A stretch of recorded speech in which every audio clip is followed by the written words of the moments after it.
নমস্কাৰ বন্ধু বান্ধৱীসকল, মোৰ ইউটিউব চেনেলৰ আন এটি ভিডিঅ'লৈ আপোনালোক সকলোকে স্বাগতম জনাইছোঁ। আজি আমি ওলালোঁ পথাৰত মাছ মাৰিবলৈ বুলি। এয়া মই চাপৰ পাত কেইটামান লৈ লৈছোঁ, যিহেতু মাছক আধাৰ হিচাপে দিব লাগিব, তেতিয়াহে মাছ আহিব। এয়া বাবুৱে বস্তাখনত জাল এখন ভৰাই লৈছে আৰু আমি স্কুটিখনত উলিয়াই ল'লোঁ পথাৰলৈ। এয়া বলক, আপোনালোকে ভিডিঅ'টো শেষলৈকে চাই থাকিব। যদিহে ভিডিঅ'টো চাই আপোনালোকে ভাল পায়, তেতিয়াহ'লে ভিডিঅ'টো লাইক কৰিব, কমেণ্ট কৰিব আৰু মোৰ ইউটিউব চেনেলটো ছাবস্ক্ৰাইব কৰি দিব। আপোনালোকৰ সহায় সহযোগিতা পালেহে মই ভিডিঅ' বনাবলৈ আগবাঢ়িব পাৰিম। এয়া আমি পুখুৰী পাৰতে স্কুটিখন ৰখাই ল'লোঁ আৰু আমি এতিয়া ইয়াৰ পৰা খোজকাঢ়ি আমাৰ গন্তব্যস্থানলৈ যাম। আপোনালোকে বাৰু কোনে কোনে এনেকৈ মাছ মাৰিবলৈ যায় পথাৰলৈ, কমেণ্ট কৰি জনাবচোন। মোৰ হ'লে খুবেই ভাল লাগে এইবোৰ কৰি। মই মাছ খোৱাতকৈ ধৰিহে বেছি ভাল পাওঁ। আজি যে আকাশখন ইমান ধুনীয়া হৈ আছে, চাৰিওফালে নীলা নীলা। এয়া আমি পথাৰৰ মাজে মাজে খোজকাঢ়ি আমি আগবাঢ়ি গৈছোঁ মাছ মাৰিবলৈ বুলি। এয়া সোণগুটিবোৰ কিছু কিছু চপাই নিয়া হয়। এইবাৰ বহুতৰে ধানত কিবা এটা পোকে ধানবোৰ কাটি শেষ কৰি পেলালে। আপোনালোকৰ ফালেও আহিছে নেকি বাৰু পোকটো? আমাৰ ইয়াতে প্ৰায় মানুহৰে পোকে খাই আধা ধান শেষ কৰি দিলে। ধানৰ মুঠিবোৰ তলত পৰি থকা দেখিলে মনটো যে বহুতেই বেয়া লাগে। খেতিয়কবোৰে ইমান কষ্ট কৰি ধানৰ খেতিবোৰ কৰিছিলে, কিন্তু সোণগুটিবোৰ নিবহে নাপালে, কষ্ট যে অথলে গ'লগৈ। এয়া বাবুৱে পানী অকণমান লৈ ভাতকেইটা আৰু চাপৰখিনি একেলগে মিলাই লৈছে পানী, কাৰণ এইখিনি এতিয়া আমি পানীত দলিয়াই দিম মাছ আহিবৰ বাবে। আৰু মাছে আধাখিনি খাব আহিলে আমি জাল মাৰি মাছ ধৰিম। এয়া বাবা আগুৱাই গ'ল আধাৰ দিবলৈ বুলি। এনেকুৱা পৰিৱেশত কোনে কোনে মাছ ধৰি পাইছে কমেণ্ট কৰি জনাবচোন। আপোনালোকে বাৰু মাছ ধৰি ভাল পায়নে?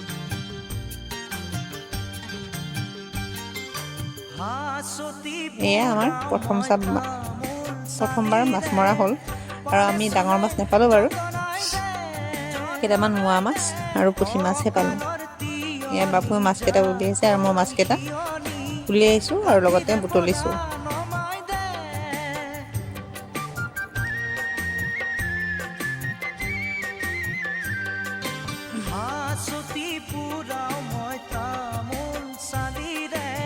সৰু সৰু মাছবোৰ মই এনেকৈ বুটলি আছিলোঁ।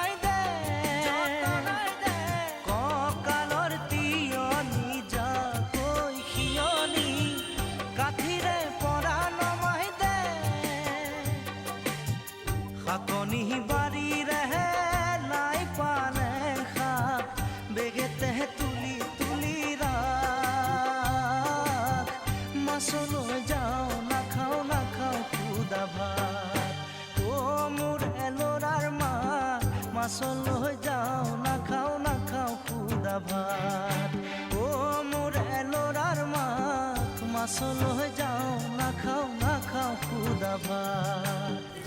আৰু এয়া আমি এটা কান্দুলি মাছ পাইছিলোঁ। বাবুৱে কৈ আছিলে এইটো হ'ল চিতলৰ পোৱালি, আৰু মই কৈছিলোঁ এইটো চিতলৰ পোৱালি নহয়, কান্দুলি মাছৰ পোৱালি, কাৰণ চিতলৰ পোৱালিত পিঠিত ক'লা ক'লা দাগ থাকে। আপোনালোকে বাৰু এনেকৈ মাছবোৰ চিনি পায়নে? মই হ'লে সকলো মাছ চিনি নাপাওঁ, কিন্তু কিছুমান মাছ ভালকৈ চিনি পাওঁ। এয়া আমাৰ প্ৰথমখিনি মাছ বুটলা হৈ গ'ল আৰু অলপ বাকী। এয়া মাছ বুটলা হৈ গ'ল আৰু আমি প্ৰথমবাৰ বেছি মাছ নাপালোঁ, অলপমানহে মাছ পালোঁ। এইখিনিহে আমি মাছ পালোঁ প্ৰথমবাৰ। এতিয়া আমি দ্বিতীয়বাৰৰ কাৰণে আগুৱাই গ'লোঁ মাছ মাৰিবলৈ বুলি। আৰু আমি বোকা পানী কচকি গ'ল। আৰু চবতকৈ ডাঙৰ কথা কি জানেনে? মই যে পানীৰ তলৰ পৰা 3টা গৰৈ মাছ ধৰিছিলোঁ তেতিয়াই। তেনেকৈ মাছ ধৰি খুবেই ভাল লাগে নহয়?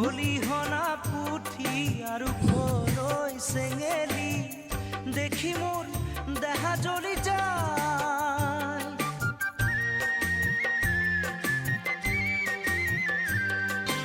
চুবুৰীৰ ৰং মনোভতি আহিলে কঁকালৰ খালৈটি পুৰাই, খলিহনা পুঠি আৰু গৰৈ চেঙেলী দেখি মোৰ দেহা জ্বলি যায় শাকনি বাৰীৰেহে লাই পালেং শাক বেগেতে তুলি তুলি ৰাখ মাছলৈ যাওঁ নাখাওঁ নাখাওঁ খুদা ভাত অ' মোৰ এলৰাৰ মা মাছলৈ যাওঁ নাখাওঁ নাখাওঁ খুদা ভাত অ' মোৰ এলৰাৰ মা মাছলৈ যাওঁ নাখাওঁ নাখাওঁ খুদা ভাত ৰহ দৈ কৰ দৈ পাৰি পাৰি তই জুতিৰে খামে দিনৰ সাজ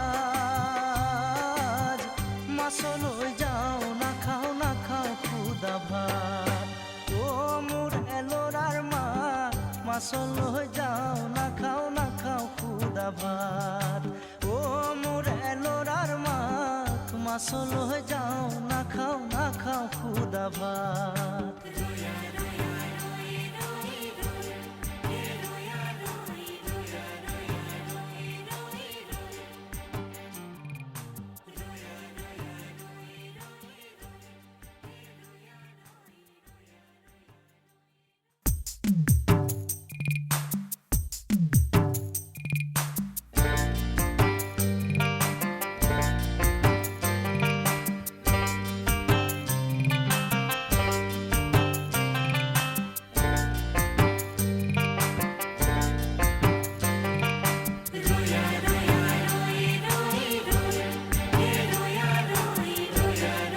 কলকাতাৰ মাছখিনি উলিয়াই লৈছোঁ